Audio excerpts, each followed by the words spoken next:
નમસ્કાર, હું છું પ્રિયા અને તમે જોઈ રહ્યા છો જનતા કી જાણકારી ન્યૂઝ।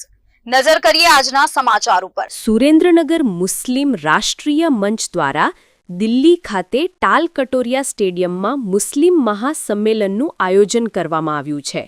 ઇન્દ્રેશ કુમાર, સલીમ ખાન પઠાણ તેમજ સુલેમાનભાઈ વડગામાના માર્ગદર્શન હેઠળ દિલ્હી લાલ કટોરિયા સ્ટેડિયમ ખાતે ગુજરાતભરમાંથી મોટી સંખ્યામાં વધુ લોકો ભાગ લીધો, જેમાં વધુ મહિલાઓ પણ સામેલ થઈ। મોહન ભાગવત દ્વારા મુસ્લિમોને સંબોધિત કરવાના છે।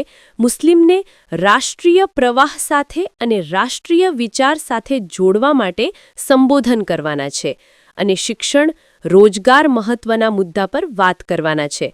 મુસ્લિમમાં પણ આ સભાને લઈને ખૂબ ઉત્સાહ અને પ્રોત્સાહન જોવા મળી રહ્યું છે।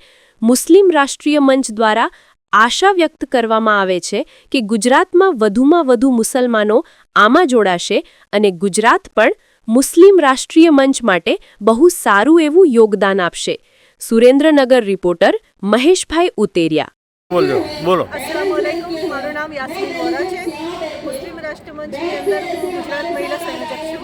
આજે અમે લોકો અહીંયા મહાસંમેલનમાં ભેગા થયા છીએ। આ એક સંમેલન નથી પણ એક સદભાવનાનો સંદેશ છે કે મુસ્લિમો આજે સબકા સાથ સબકા વિકાસ જે આપણા પ્રધાનમંત્રી મોદીજીની નીતિ છે એની સાથે તાલમાં તાલ મિલાઈને ચાલે છે। મુસ્લિમો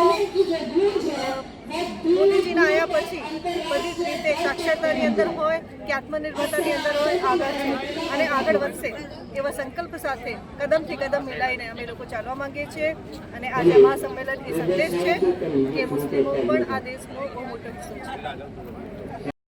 जय हिंद। मैं सलीम खान पठान, क्षेत्रीय संयोजक मुस्लिम राष्ट्रीय मंच गुजरात प्रदेश। आज ये टाल कटोरा स्टेडियम में मुस्लिम राष्ट्रीय मंच द्वारा आयोजित अखिल भारतीय मुस्लिम महासम्मेलन का आयोजन हो रहा है। इसमें मुस्लिम राष्ट्रीय मंच के मार्गदर्शक और आरएसएस के वरिष्ठ प्रचारक माननीय डॉक्टर इंद्रेश जी की अध्यक्षता में हो रहा है।